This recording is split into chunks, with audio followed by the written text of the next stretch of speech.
All right. So to get started, Gideon and Kathy and I have been working together through an organization called Village Harmony for a handful of years. And we got to work together on our first project since COVID landed, where the three of us took on an actual longer teaching online project. And we had so much fun working together. One of the things that came out of that time together was, it started off kind of jokingly, but like we should do something together at least every month. And so I've really kind of poked and pushed at wanting to make that happen. And I'm so thankful that we've all kind of keep wiggling our schedule around to have these moments. So Kathy, Gideon, thank you again for being a part of this with me, and then just getting to share our thinking with other people that love music, like thinking about this sort of stuff with us. So a little bit about our framework. We're going to kind of take music, and then we're going to take politics, and then we're going to take healing. And we've talked a little bit, but a lot of how I wanted to run this was to have your questions, being able to bring in your questions as well, and also that there could be the showing of what it looks like when people don't know things, and we're kind of leaning in and asking each other and being influenced. I've been on a handful of things, and a handful of different Zoom calls, and they're so orchestrated that I don't feel like it would have mattered if I had attended or not. And so I really wanted to leave room for your input. So the three of us are excited. So please do type away and stay engaged with us, and I'll keep an eye on that chat box. Hey, so happy to be here to see faces I've seen before, Mary. Hey, all these folks that I've seen. I'm just delighted to see your faces. I'm coming to you from Berea, Kentucky, about midway in the central part of this upper southern state, and I have been teaching as a college professor of music for almost 30 years, and I just retired this July 31st, right in the middle of COVID. Whoop, whoop, whoop, whoop. But for me, retirement meant just switching to doing other kind of stuff that I kind of wanted to all the time, and being more involved with music. I had all these plans to travel and continue doing workshops like the ones I do, and I meet fabulous people like Suzannah and Gideon, and get to work with them and teach songs. I mean, it's like heaven on earth, that kind of stuff. But then COVID came out, and there you go. So I've been at home most of the time, and I'm doing a part-time teaching class and doing some Zoom with folks online, and it's challenging, and doing some songs periodically, little short songs of inspiration, because that's what the music is about that I do, to help inspire me and others as we just make it through day by day. And I'm trying to make the best use of this time for more introspection and writing and exercising. Now, have I done all that stuff? No. But I do have the plan to do it. Well done. So, The plan is half the battle. I have a plan. Y'all have a plan.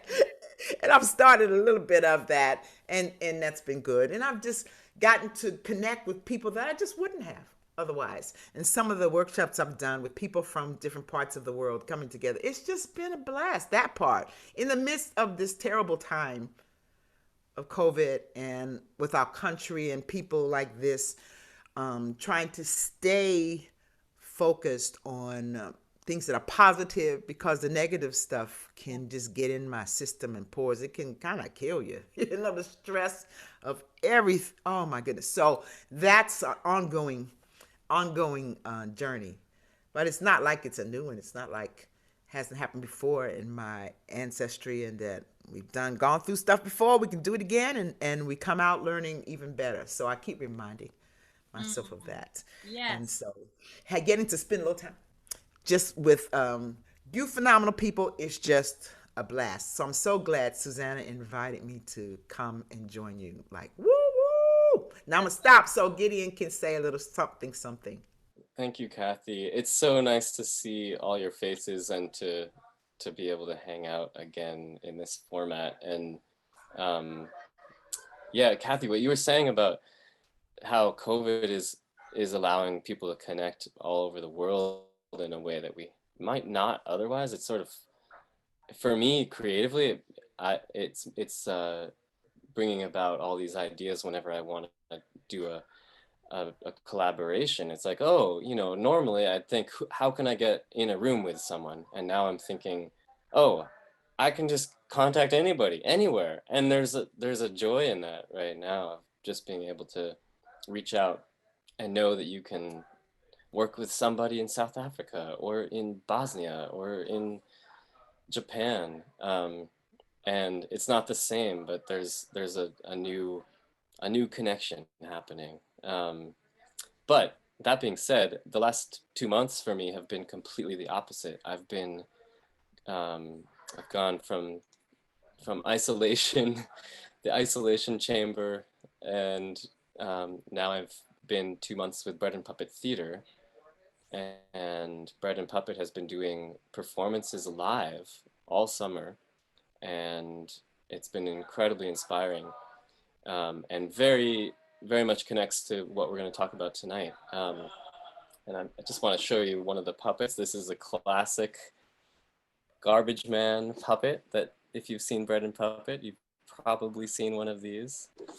Um, and It's for those who magical. don't know, It feels magical. yeah, it is a magical place. It's been around for 50 years, and um, I grew up doing shows here, and now I'm come back as an adult. It's been really inspiring to be doing all this political theater and theater that takes place Mm-hmm. outdoors, and it can happen. There's ways to make art outdoors in front of live audiences.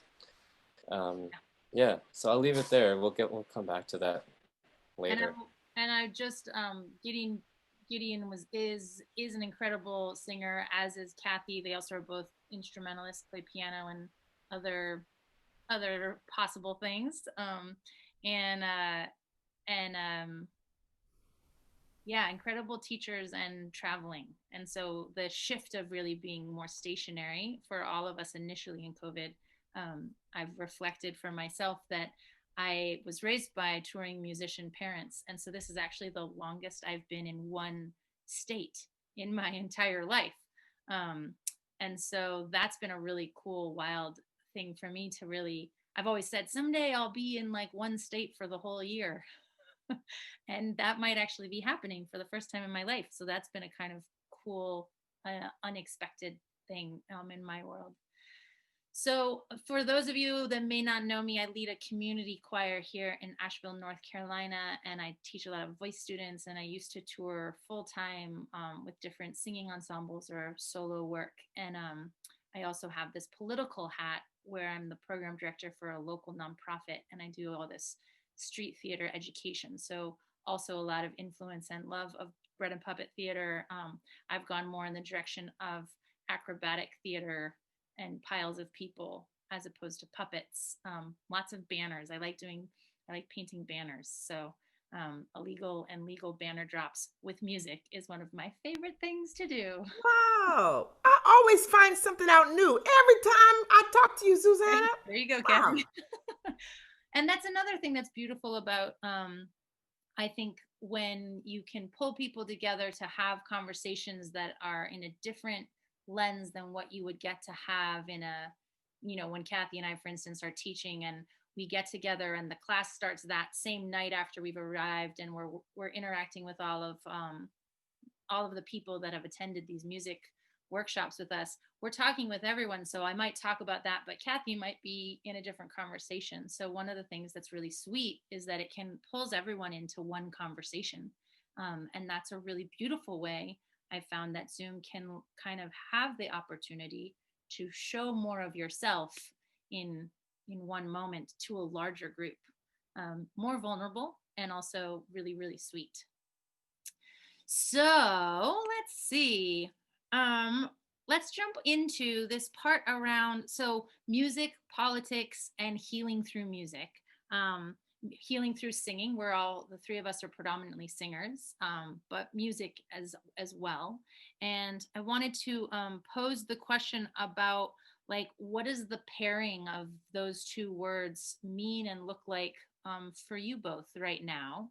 And maybe like in that sort of, what actions are you either taking or what songs come to mind? And at any point too, if there's any song that you're like, I just want to sing this, we would love to jump in and sing a few verses of songs with each other. So please do jump in on that.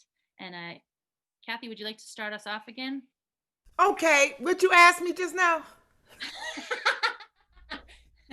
How about what does the pairing of those two words mean? And are there Which words? Music and healing, or music and politics? Music and politics. Ah. Uh-huh. All righty there.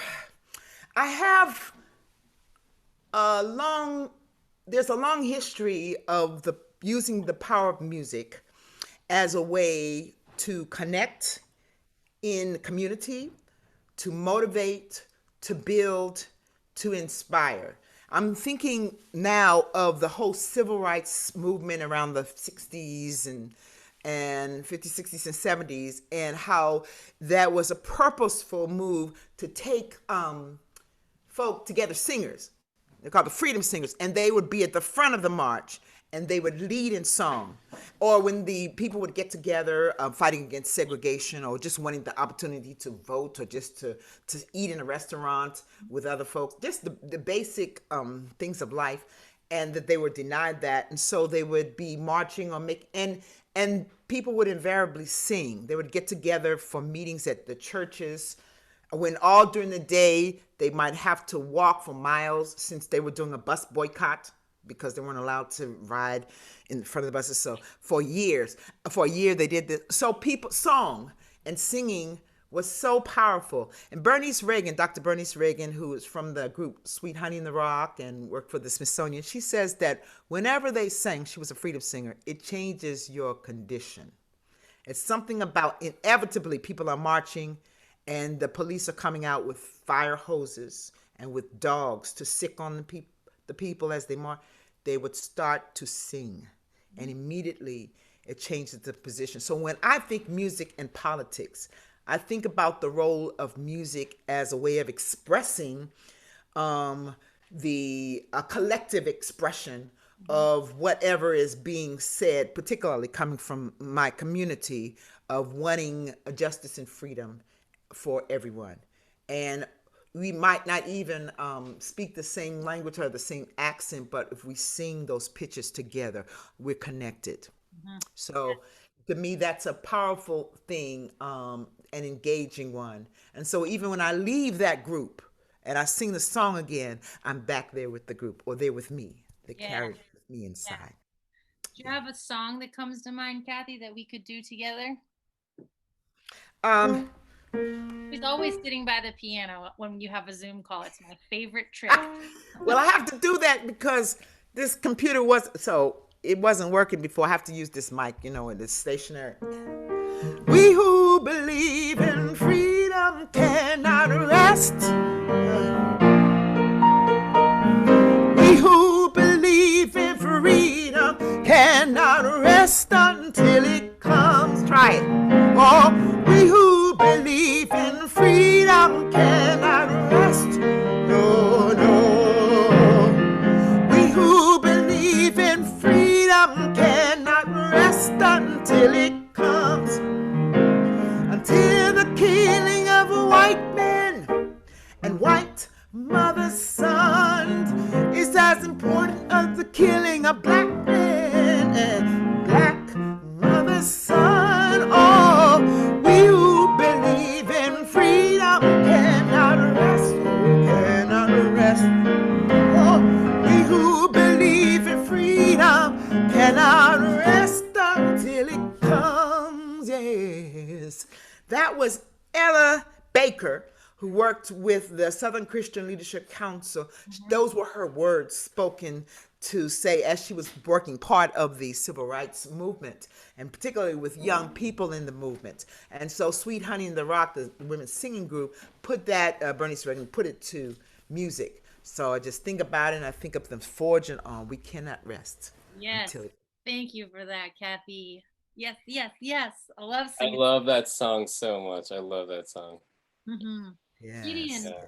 jump into you. What do you think? Same idea, that relationship of music and politics. Yeah, music and politics. Right now, it's very potent for me, that question, because I'm in this context of a radical puppet theater company. So politics is I mean, Peter Schumann, the director of the theater company, would say that any kind of art that you make is political inherently. Every decision you make is political, and every Excuse even me, if say that again, Gideon. That's really deep. Yo, I love these two people, so I'm acting like I do. I just kind of jump in this, like, yeah. I just have to say that. Excuse Perfect, me. Kathy. Didn't mind thank me you, being me. Okay. That's why thank we like you, doing Kathy. this. Yeah, so what I said is that every kind of art you make is inherently political. Every decision you make is inherently political. And to think that it's not, like some people say, oh, I don't make political art, or I don't like to think of myself in political terms, but everything we do intersects with the political realm. And it can be on a level that's spiritual, though. That's something I was thinking about what you said, Kathy, is that um, these, like the songs that you're talking about, have these roots that are very spiritually grounded. And that's why they're so powerful. They're not just political songs that live on their own. And I think the spiritual is also political, and that is a big part of how music for me is a healing force. And I just happen to open this. I'm sitting in the most, like, this place is amazing where I am. It's hard to describe. It's filled with puppets. There's a huge museum of puppets. There's publications of all of the philosophy of the theater itself. And one of the little pamphlets, this is published in 1993. It's called The Old Art of Puppetry in the New World Order. And this is by Peter Schumann, the director. And there's a paragraph I opened to that I just wanted to read, um, that really speaks to this. Puppet theater has a talent to manage without language. And I know we're talking about singing, but this will come back. It actually seems to prefer the absence of speech over the explicit engagement of speech, and with that, it is distinctly different from the actor's theater. The function of language in puppet theater is one among other functions, whereas the actor's theater derives its raison d'etre from language. This stinginess with words in puppet theater is there not for any particular aesthetic logic, but for a couple of very simple and earnest reasons. Number one, the puppets themselves can't speak. Number two, even though they are American born, they are not part of the getting at each other's throat system of capitalism, which is a system that pits us against ourselves, not only in the marketplace, but in the realm of language as well. I just think that's such a succinct way of talking about the power of puppets. But also within that, there's a lot of moments in the shows that we've been creating where music comes in surrounded by puppetry, and creating this tableau that presents, takes the song sort of away from just being performed as a human, and gives it this beautiful context to uplift the message that's being held by the song. And oh God, there's so much we could talk about with that. But that's just what this connection sparks in my mind right now. Yeah, so juicy. So again, there was a question from Toby about who was this idea coming from, and this is Peter Schumann, the director of the Bread and Puppet Theater, which is up in the Northeast Kingdom of Vermont. And you can find amazing videos of Bread and Puppet online, and you can browse and figure out how to get connected to the literature and the art and yeah, there's incredible posters and banners. Oh, thank you for posting that. Yeah. Yeah, thanks to Kira. Did it begin in the 70s? Am I recalling Again, correctly? it came to Vermont in the 70s, but it actually started in the 60s Okay. as part of the Judson Theater art scene that was happening in downtown New York. Yeah. Sweet. Yeah, I would say for myself, being raised as a folk singer of traditional Appalachian British Isles music, there's another way that this idea of whatever we do is political. And I think like folk songs, they're speaking so much to the human experience, which is often then speaking to different ways that oppression hits us. And those can be the social justice marching in the street songs, those can be the lullaby or the ballad about coal mining or about an oppressive hierarchical like lord versus the peasant, or the oppression of women and assaults and yeah, so all of the different isms kind of play a part in these songs as well. And you can shoot, at least for myself, I choose songs because there's something that I'm still trying to work out, or I want to have an opportunity to think about or raise in a concert, or in a workshop setting, to say like, let's look at how could this song have survived for this long, what's the lesson, what's the value in singing this particular piece still, or is this one of those ones that the current my current political stance will not allow me to sing that song anymore, even if it was sung for however many years. I'm like, cool, that was a song, and now it's not one that I will again let come out of my mouth, except maybe to speak about it. But I don't want to give it power in notes. I don't want to add that strength of singing it anymore. And I think that that's something that through the Black Lives Matter movement, and just I think the general awareness, I think that more and more people are getting around something that works for me may still not work for you, and where do I want to make an adjustment so that we don't get separated because of music, we get to be closer because of music. And um, I was sharing with Kathy and Gideon earlier this summer, there was a song that I love, and I made a realization in kind of doing some deeper diving than I had. It was just like a song I was raised with, and I hadn't thought to research it because it was just a song of my childhood. And so having that song all of a sudden kind of be exposed for having really painful racist undertones, I was like, yeah, I can't do that.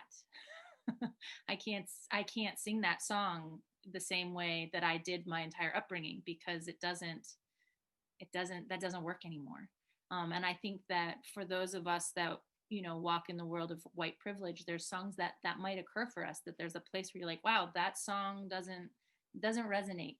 And I really like that again, Gideon, harping back to what you were saying about it's a political choice. We make a really strong political choice as performers. What song do we share in a singing circle, or what song do we sing on stage, with that status that can come with being on a stage or being a teaching role. You really do have a voice to help guide the conversation before the song even begins. And so that's my thought there. And As you were saying that, I was thinking about, there's this awful song. I used to love it when I was a kid. I play in the piano down in the basement. We had an upright piano, and I would jam on this song. And now, as you were talking about this, I was thinking about that song. It was called Jimmy Crack Corn. Jimmy Crack Corn, but I don't care. Jimmy Crack Corn.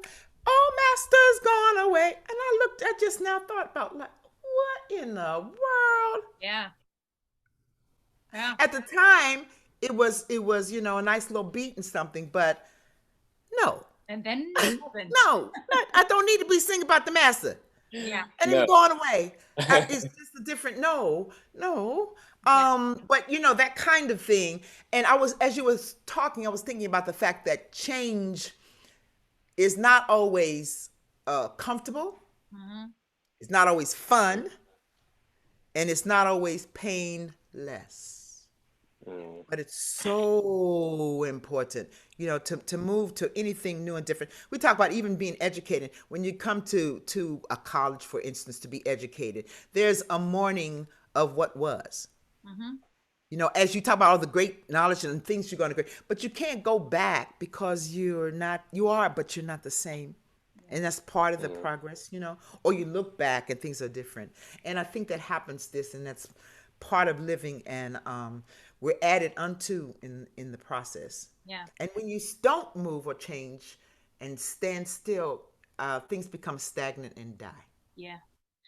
One other thought that I'd had too, that I'm teaching a lot of private voice lessons during the era of COVID, because it's one of the more it's one of the places where Zoom works really well. Um, but in doing that, I've been working with a bunch of different singers actually that are coming to singing for the first time. And um, and from doing this work in the streets, I'll often have a lot of folks that are like, "Oh, I'm not a singer, I wouldn't sing that song." And I'm like, "Right, but if we did a chant, would you follow me? And if I said it higher or lower, would you hear that and follow me?" And they always can, and they always do. And so this recognition that our comfort of claiming being singers doesn't mean that we don't have a voice, and that we don't have rhythm, and that we can't make choices that can vocally really inspire and create that same environment for sound and for connection that occurs when we sing. So it's something that I'm really loving in, you know, obviously I don't live in Portland, but right now out in Portland, just watching videos and clips of the protests out there, and the development of some of the chants and some of the songs that are coming in our current climate, as well as being really involved in a lot of environmental justice work, and watching some of the new calls and some of the new chants, or some of the old ones that are being made new. Like, yeah. So, anyways, just another beautiful experience where utilizing our voice, being outspoken, being heard is such a key, beautiful part of the human experience. Hmm. Yeah, so true. So true. Here, here. Yes, absolutely. Let the So, church say amen. Amen. yeah. My aunt is on the call with us, and she typed in here, yeah, and I've got some cousins. Hello, family. um Hi, family. Hi, family. A song that, yeah, I heard a lot. Let the band play Dixie. There's so many songs that are a part of our American musical heritage that are not so great. um and there are certain songs that it's like, some songs are juicy and shitty, and I choose to sing them because they're a teaching tool, but I'm very thoughtful about where and why I teach them, and they come with all the backstory of why would we sing this. But yeah, and again, I think it's always really important when we're talking about this politics and music piece, that history is ever marching forward, and it doesn't do any good to berate ourselves for the past. You can apologize, and then you can make new decisions moving forward. And Yes. I've had, Yes. I think, one of the pieces that I always like to speak about in my political hat is that don't let the fear of being wrong or the fear of being called out mean that you, one, don't apologize, and then two, don't ever try something again. um, that just freezes us, and then there's no new movement. And so Yes.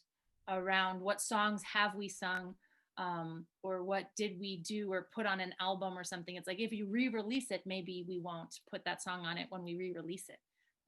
Or you re-release it with a new statement, a new artist statement. It's like there's just kind of cool ways to address, but it's rethinking and trying something new.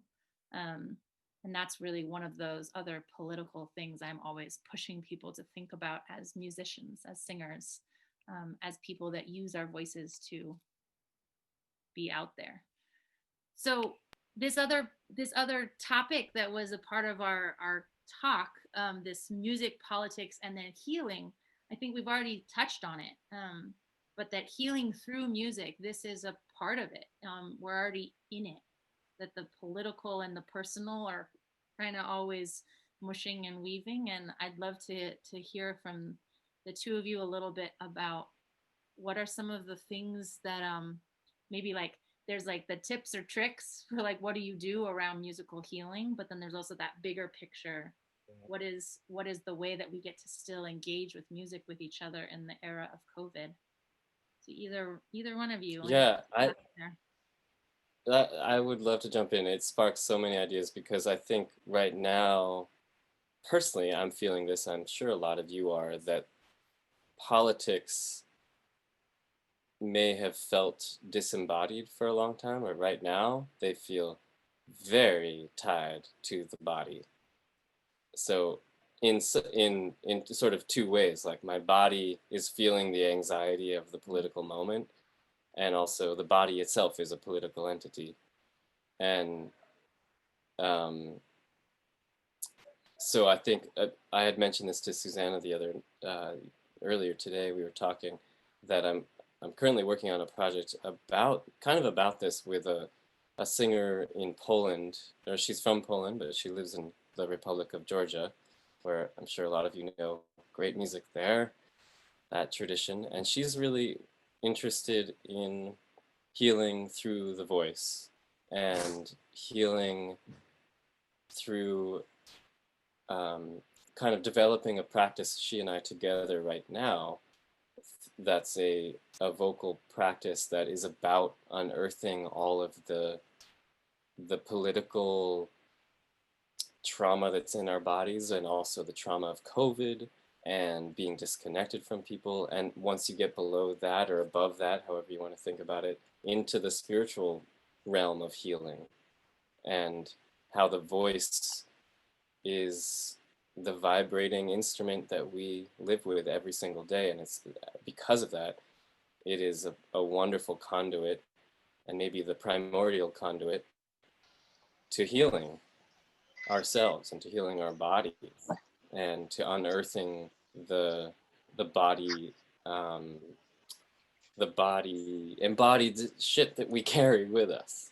Um, and so that's a process I feel that as singers we're very connected to, but it's also something that um, oh yeah, I see this great comment here. Actually, it's a privilege not to feel your body in politics. Absolutely. Amen to that. Yeah, yeah.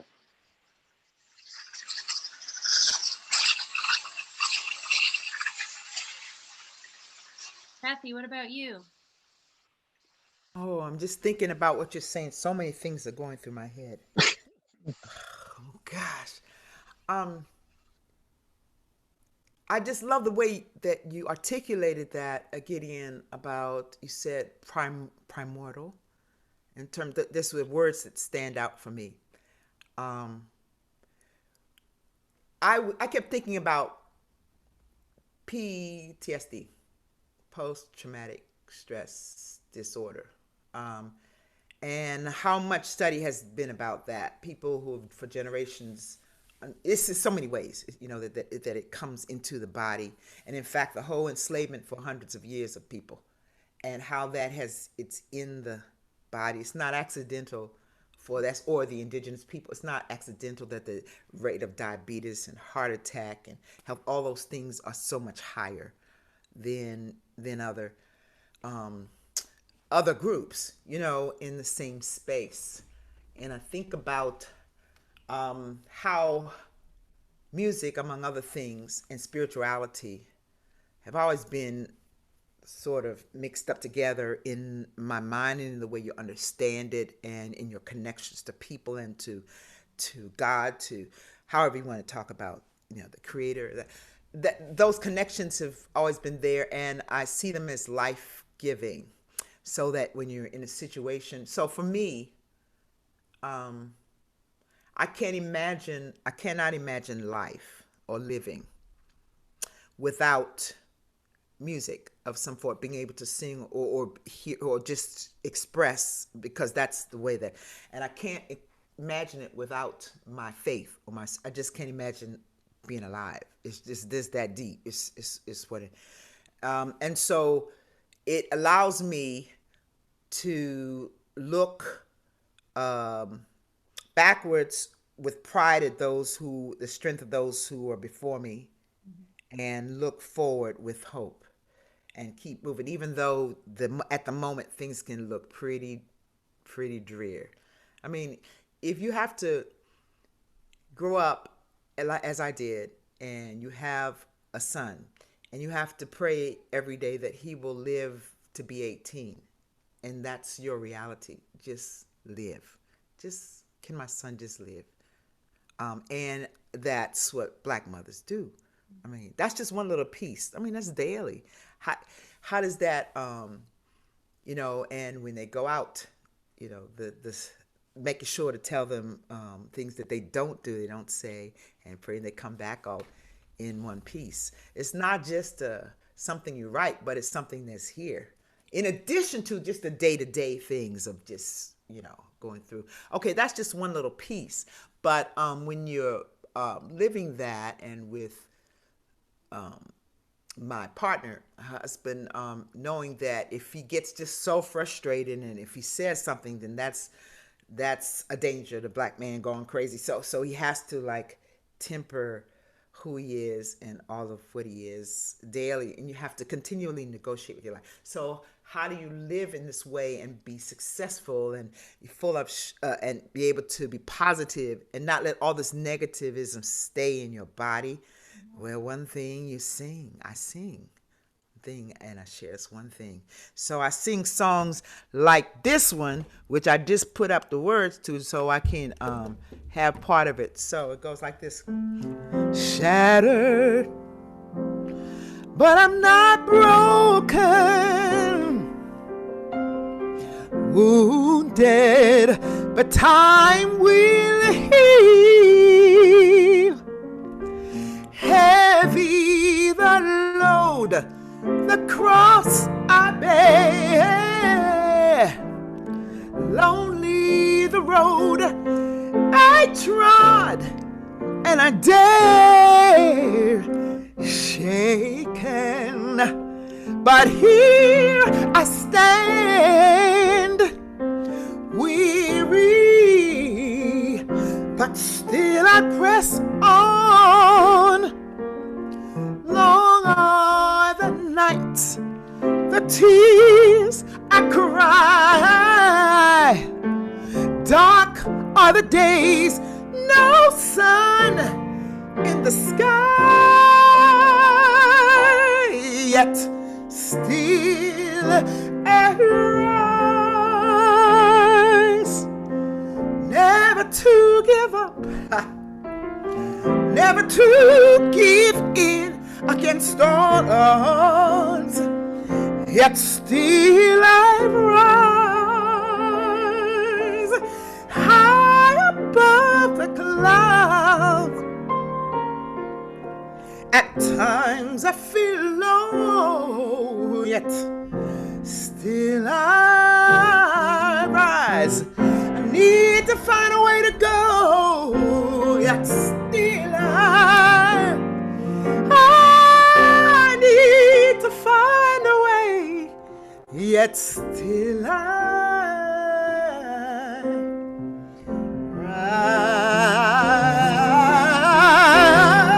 rise, rise, woo, yet still I rise. Yes, Yes! yes, Kathy, yes. Thank you. Thank you. I just sing. All I just say. And your husband sings, your son sings. There's an My amazing, sister sang, all of them. an amazing video. Your sister sang. There's so much great. Just for all of y'all out there, you can find stunning music from Kathy and her family. And it's a cathartic, it's a healing Yeah, thing, and it's from my heart. And usually the concept is, I'm sharing this. Come on, join me if you want to. I'm having a ball. You can come on up if you want to or not, but we're having a good uh-huh. time. Oh, It's that kind of connection is one. And so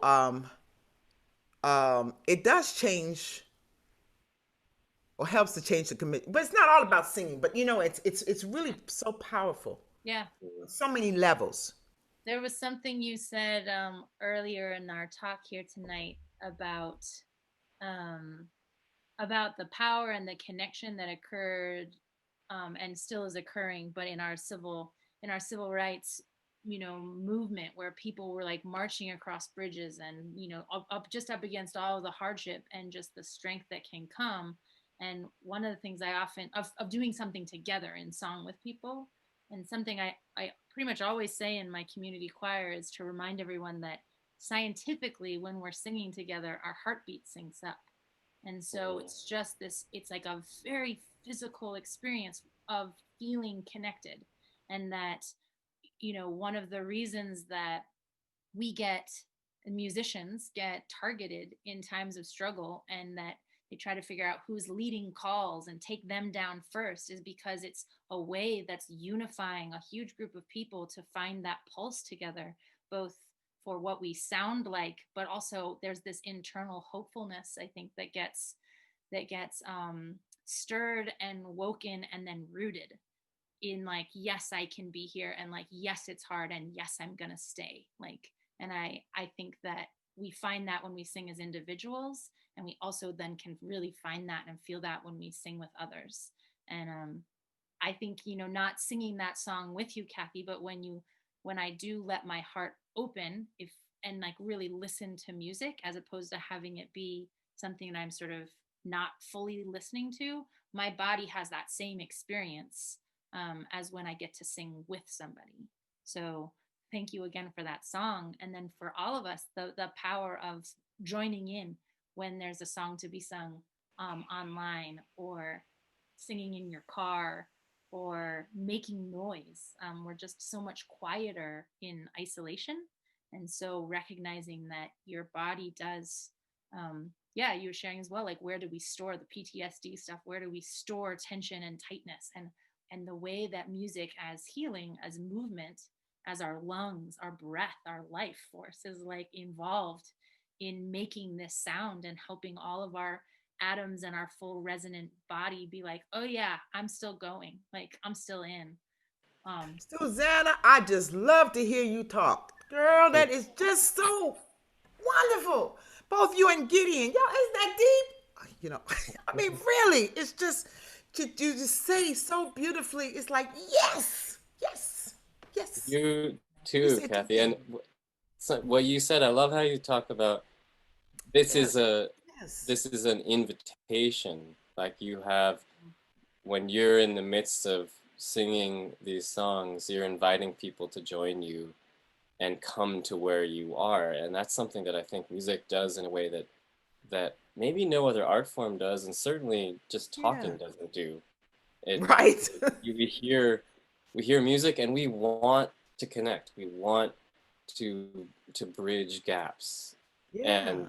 those gaps can be political, they can be spiritual, they can be emotional. Mm-hmm. Um, and that is what your music certainly does. Like, you're just like, come along with me. I'm happy, I'm joyful, I'm in pain, but this is the way I'm getting through it. And Yes. Yes. um, That's it. yeah, It's not denying the pain or the anger or the frustration or none of that stuff, but it's choosing how to respond and express those things. Mm-hmm. Yes. Mm-hmm. Yes. A Come on. song I thought of that'd be sweet to sing with everybody. This is like a more contemporary song. Kathy Lowe wrote this one. And what I love about the first verse, there's things about how this politics, healing through music, and like singing, how this song I was like, ooh, this is a yummy one, I just thought of this, would be that. So the first line says, I will rock my heart until the walls come down. And I love the idea, like, rocking your heart could be a gentle thing, or it could be like a big rocking thing. And like, it sort of encompasses whatever you need it to mean. Like, there we go. And then it's just like, I will like stay. I like that it's like action based. It's like something is going to happen until there's this change. And then it's talking about, the refrain says, all around my spirit.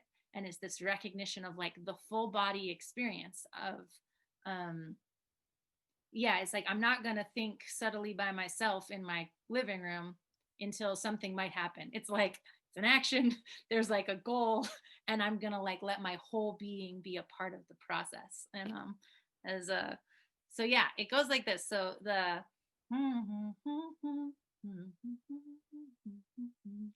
I will rock my heart till the walls come down. I will rock my heart till the walls come down. I will rock my heart till the walls come down. All around my spirit. All around my spirit. And it's a zipper song, so you can put in wherever you're at. So maybe if anyone wants to type me any for how you're feeling, I'll do those. But let's sing a couple verses. And if you give me any, I will till the walls come down. You fill in the All right. So how about I will sing for peace until the walls come down. I will sing for peace till the walls come down. I will sing for peace till the walls come down. All around my spirit. All around my spirit. I will dance for life till the walls come down. I will dance for life till the walls come down. I will dance myself till the walls come down. All around my spirit. All around my spirit. I will heal myself until the walls come down. I will vote for change until the walls come down. I will shout the truth until the walls come down. All around my spirit. All around my spirit. I will rock my heart until the walls come down. I will rock my heart until the walls come down. I will rock my heart till the walls come down. All around my spirit. All around my spirit. Last one. I will shine my light until the walls come down. I will march for equality till the walls come down. I will shine my light until the walls come down. All around my spirit. All around my spirit. All around my spirit. All around my spirit. Oh, that's beautiful. Yeah, good. Oh, Wonderful, wonderful, wonderful. I've been telling folks that COVID is the best opportunity to collect and enhance your protest song collection, because one of the things that can be the most scary is to have to lead these songs when you're out in the streets. And so you get to have all this time to practice needing to be in charge of the verses and pitching it and just marching around your house being like, this Laundry and I are going to have a date and I'm going to just explain exactly what I want in the world. And then when you do feel safe to be out there, you will be armed with a lot more courage to then vocally lead us, which is, singers are leaders. So Yes, and because it's too quiet sometimes when people are walking these days. I'm in the march. I'm saying, "Where's the music?" And then they look at me. So then I have to do something. That's fine, but I want other people to do. And it does change. It energizes when we yeah, when instead of walking, unless we're doing quiet silence for a special effect, right. and that can be, as an Yeah. option of difference. Yeah. So our hour Yeah, is almost up, but I'm sorry to interrupt you, Gideon, but I'd love if there was something that either of you have to offer that's coming up, if people want to have another opportunity to get to sing with you or learn from you, or just what you all might have coming up where we could connect again. yeah. I'm doing some private lessons, and I also have some things in the works, but not yet It was just a announced, but I will request let you know. from Tammy for you to sing for us. Do you have a little something that you'd be willing to share? Oh, Part, sure. parting. Yeah, this is something that I've been Yes. singing during the bread and puppet shows, and it's this is a little piece of a Georgian song, and this is a really old piece. It's called Orovela, and it's about the the harvest. It's a really ancient harvest song, and the you'll hear a lot of the this word harale or haralo hari, and there's some thoughts that harale was this ancient god of the harvest, and there's also it became modernized, and there's all these verses about the plowman singing to his plow and the importance of the harvest, but it's also this very spiritual hymn to this god. So anyways, here's a little excerpt of that, and this would be sung with a drone. So if you want to drone along, and then I'll sing on top of the drone, you can just drone on O. What's our note? And um, here, drone on this note. Oh, so you just mute yourself and drone on that. Oh, keep singing it.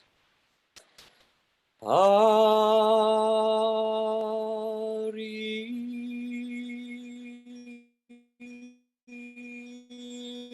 Halo.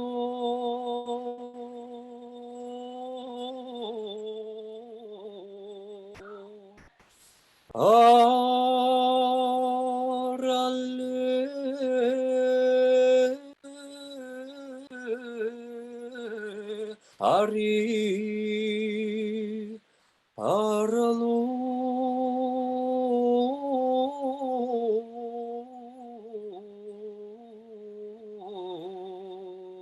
Oh,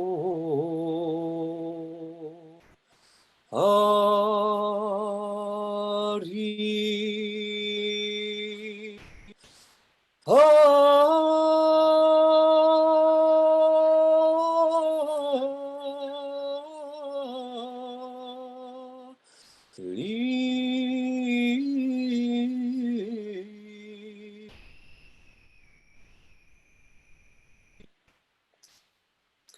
So that's just a little snippet Yes. of it.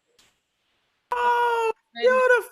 I was waiting for the next part. Oh, it was beautiful. It goes on for it can go on for minutes and minutes and minutes. But Beautiful. That'll be our next call. We'll just listen to Gideon sing that for us while we Yes. lay on the floor. Yes. Beautiful.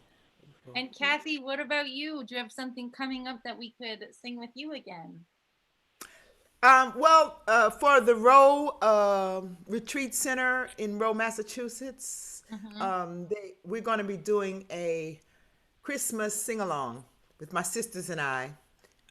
It's going to be in December, like second week, and so we're inviting people to bring their Christmas hats and the mugs and the PJs and whatever, and we're just going to have fun singing together.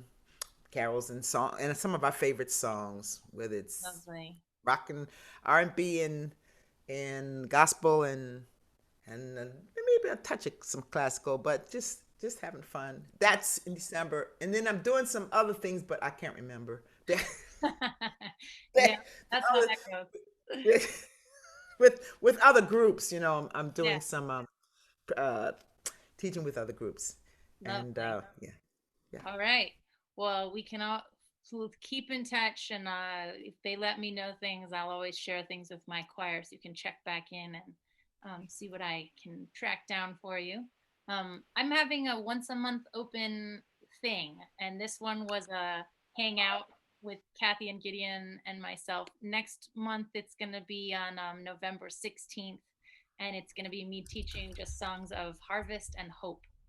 So on November Wonderful. 16th, just an opportunity to sing some songs and be together. And that'll be a using our voice community time. I'll do one in Oh, December as well that will I think I'm just doing celebrations of wintertime songs. Non-religious is the goal, so everyone can kind of take a break and land together. Not in any way related to specific holidays. So you got to go to Kathy to do a Christmas thing and come to me to do a winter snow thing.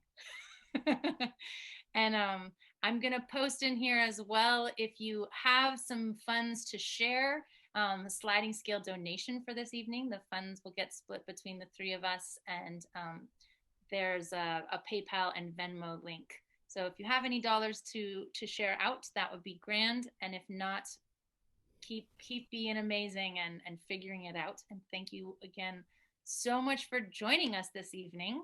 I see there's a couple other notes here in our chat, so please do take a moment to scroll through there and just taking in suggestions. Again, the Bread and Puppet Theater, following them.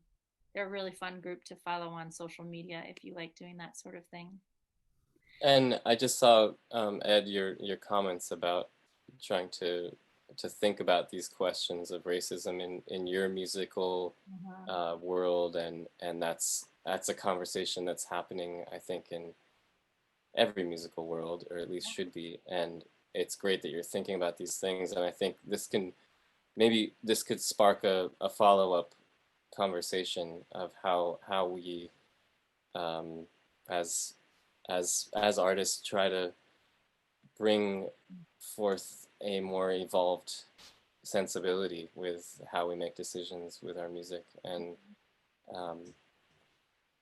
these are good questions to be asking and talking about.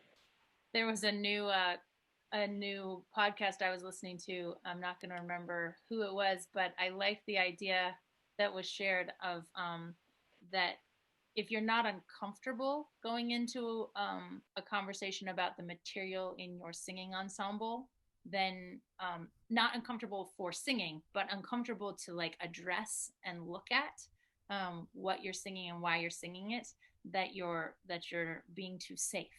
And that music doesn't have to be about being safe. It's about letting everyone's heart get to have that opportunity to be in it. And so really liked the idea of looking at creating programs around wanting everyone ultimately to feel safe.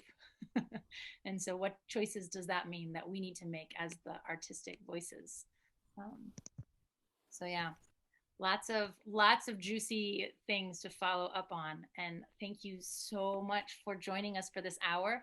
I am not going to rush off, so if people would like to stay on, I can put us into smaller breakout rooms if you want to have a chance to banter or reflect.